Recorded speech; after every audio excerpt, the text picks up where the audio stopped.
Hi, distinction students. Welcome to the most interesting topic in English, inversions. This topic rarely misses in the exam. It's very common. Most of the past papers that you get, you find inversions. This is where we have things like seldom, words like scarcely, words like hardly, and such. So, let us look at this topic. It is very simple, though many people tend to face challenges with it. What are inversions? Inversions simply mean change in the normal word order. Change in the normal word order. Now, what is the normal word order? The normal word order is subject, verb, object. Subject, verb, object. What is the subject? Subject is a person or a thing performing an action in the sentence. Subject is a person or a thing performing an action in the sentence. What is an object? An object is a person or a thing receiving an action performed by the subject. This one is performing an action. Now, who is receiving that action? That is what we call the object. Now, the same action that is being performed is what we call the verb. That is the what? The verb. Good. Let me give you a practical example that will help you understand this. Sophie speaks good English. Sophie speaks good English. So, we have our subject here is Sophie, and the verb, which is speaks, and it is in present simple tense. Now, what does Sophie speak? English, right? So, English is the object. English is the object. Another example. Mulenga is sweeping the house. Mulenga is sweeping the house. I hope you are able to see what is there. Mulenga is sweeping the house. Who is the subject here? Mulenga, right? And what is the verb? Sweeping. What is the object? House. Very good. Very good. I hope you now know what a subject, verb, and an object are. So, we proceed.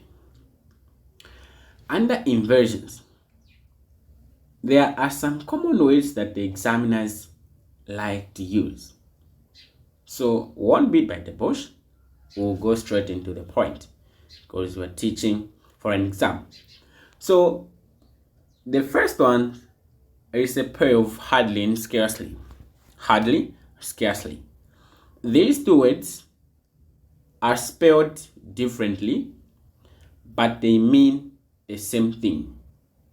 We can just say they mean the same thing because they both mean almost not. Almost not. For example, I hardly go to the village. I hardly go to the village. So this means that it's not that I don't go to the village, but I go not to that extent. Not to that extent.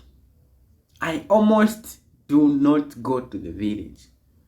I almost do not go to the village. That's the meaning of this word here, hardly. So it is negative, as you can see. It is negative. Now, we said inversions are simply changing the normal word order.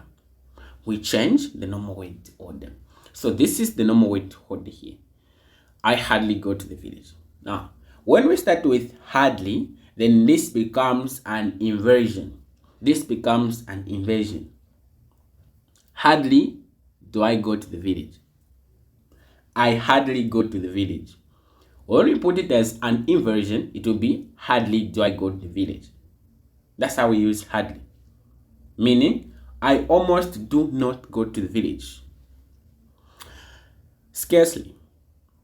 I can scarcely get the sound. I can scarcely get the sound. What does this mean? This means that it's not that you are not getting the sound, but you are not getting it all.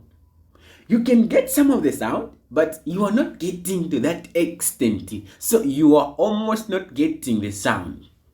Not that you are completely not getting anything, but you are getting some form of sounds. You see, you're getting some forms, but you're not getting it to that extent. You're not getting it to the fullest. Hence, you can say, I can scarcely get the sound. Almost not getting it. Now, when we start with scarcely, this becomes an inversion. So we just put scarcely as it is here. Then, since it's an inversion, we are changing the normal word order. The auxiliary verb comes after the inversion, or after this inversion word. Then you put the pronoun I. So scarcely can, as you can see, it's like we are going this way. Scarcely can I, then you proceed, get the sound. Then that's an inversion. Are we together on these two? Hardly and scarcely mean almost not. Almost not. The other ones are seldom and rarely. Seldom and rarely. These two words also mean the same thing. Not often. Not often, or once in a while. Once in a while. For example, he rarely visits his grandmother. He rarely visits his grandmother. Sorry. What's the meaning of that? This means that this person does not visit the grandmother always. It says once in a while. It says once in a while. It's not often. He doesn't visit the grandmother oftenly. No. It says once in a while. That's the meaning of this word here. Rarely. Now, when we start with rarely, then this will be an inversion. Rarely. Now, look at this. This is very important. There is one thing that you need to note here. Look at the verb that we have. He rarely visits, right? Visits. That is present simple. Present simple. Which auxiliary verb do we use to replace present simple or to present present simple? We use actions that take place most of the time.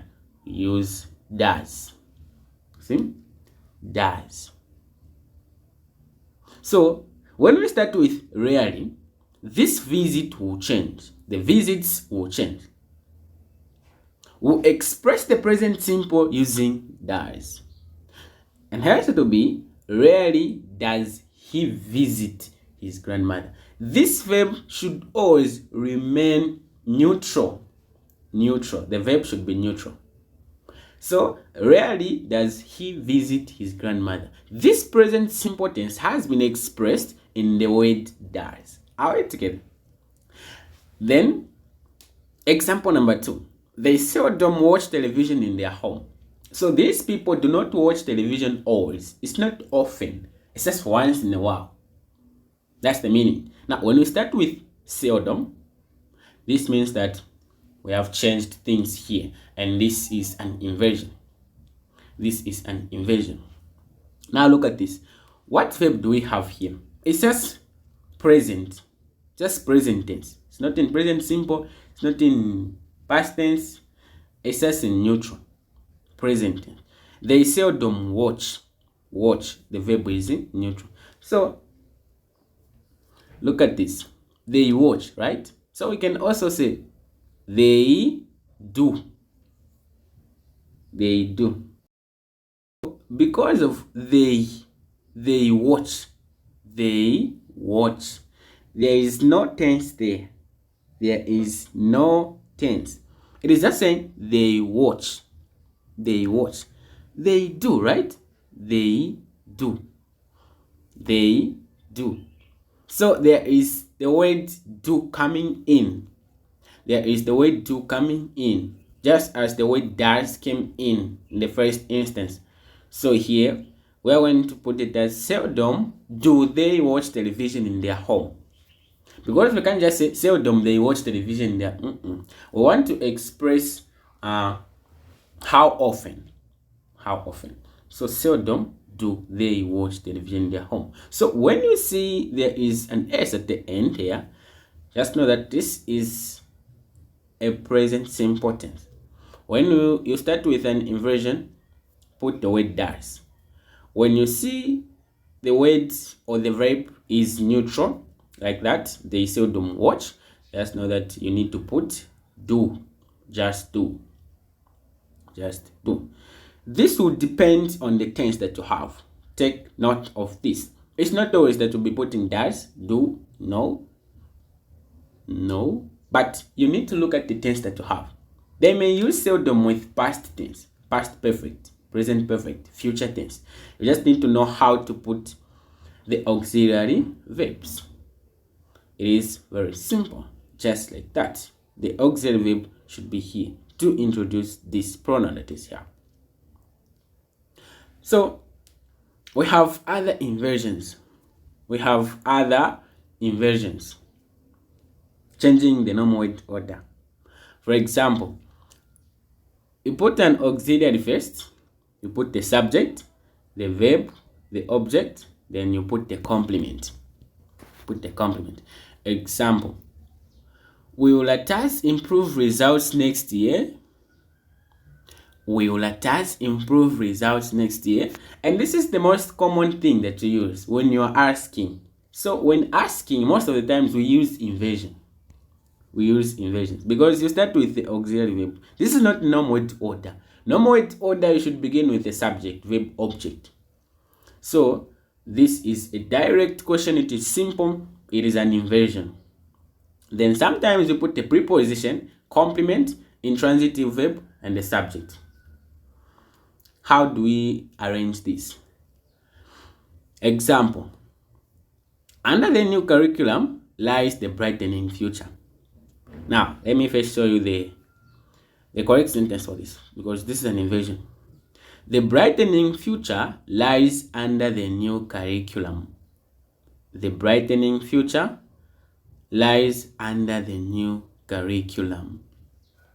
Now, we want to misplace these things. We want to change the positions of the word. The normal word order must be tempered with here for us to form an inversion. So you begin with a what? A preposition. Preposition here is under. So under the new curriculum, you start like this. Under, you proceed.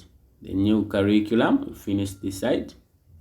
Under the new curriculum, without putting a comma, you put the verb. This is the intransitive verb.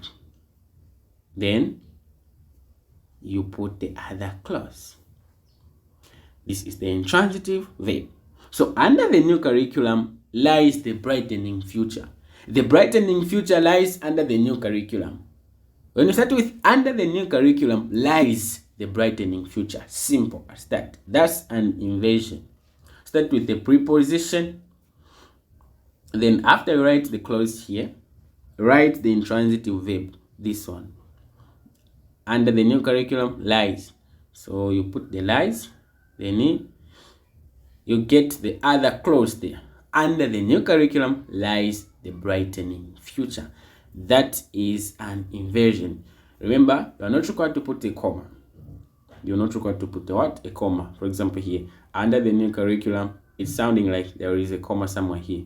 But you are not required to put a what? A comma in inversions here. I hope we are together. Now, let us try to answer some of the questions to see how you are required to answer questions on inversions. Question number 1. He seldom visits the village. He seldom visits the village. So remember, seldom and rarely mean the same thing. They both mean not often or once in a while. So now they have said we begin with the word rarely. How is it going to be? Look at the verb that you have here. It is in present simple tense. Visits. How are we going to express this? Since we have begun with an inversion word, we are going to use the word does, right? We are going to use the word does. I hope you haven't forgotten this. So, rarely does he visit the what? The village. You are done. Rarely does he visit the village. Rarely does he visit the village. Simple as that. Question 2. We are not allowed to come with cellular phones to school. We are not allowed to come with cellular phones to school. Under no circumstances. Remember, this is an inversion where we start with a preposition. Under no circumstances. Under no circumstances. So, you put the auxiliary verb. You put the auxiliary verb there. Under no circumstances, then we are going to put this are, because it is an inversion. So we are not going to say under no circumstances we are not allowed, because this is an inversion. Try to temper with the normal word order. Under no circumstances are we allowed to come with cellular phones to school. Now look at this. There is the word not there, which has been expressed using no. There is no here. Under no circumstances are we allowed to come with cellular phones to school. This we are not has been expressed using this phrase that is here. Under no circumstances. Under no circumstances. They are not allowed. So, in short, when you see under no circumstance, eliminate the word not there. Start with this auxiliary verb, then put this pronoun and proceed with everything. Are we together? When you just see under no circumstance, what they mean is put this auxiliary verb first. You start with this a. You put the a, the pronoun we. Now, because of under no, the not is eliminated, and you proceed with this. Are we allowed to come with cellular phones to school? You are done. Question 3. She seldom goes to the village. She seldom goes to visit her people. So, she seldom goes to visit her people. Seldom. This is very simple. Look at the verb goes. We use does to express it. Question 3. She seldom goes to visit her people. She seldom goes to visit her people. So, how is it going to be when you put it as an inversion? So, goes will be expressed by does. We use the word does to express it. So, it is going to be seldom does she go. Remember, this verb is supposed to be neutral always when you use these inversion words to begin the sentence. The words or the verbs, let me say, should be neutral. So you use an auxiliary verb to express the tense. Now, since it's does, since it's goes, we use does. Goes, we use does. Now, seldom does she, the go will remain, the goes will change to go because we have used does. So seldom does she go to visit her people. Simple as that. Seldom does she go to visit her people. Then the bus no longer passes these routes on its way to South Africa. The bus no longer passes this route on its way to South Africa. Scarcely, almost not. So even here, you need to look at the verb that you have. So it passes. This is present simple. And in most cases, it's the one they use. So we use does even in this case. So scarcely does the bus pass this route on its way to South Africa. On its way to SA. Scarcely does the bus pass this route on its way to South Africa. Scarcely does the bus pass this route on its way to South Africa. Remember, I said when you use these words to start a sentence, the verb should remain neutral. So the passes should just remain pass. Now, how do you express the present simple tense? It's using the word does. So scarcely does Immediately we put does, the past tense changes to past.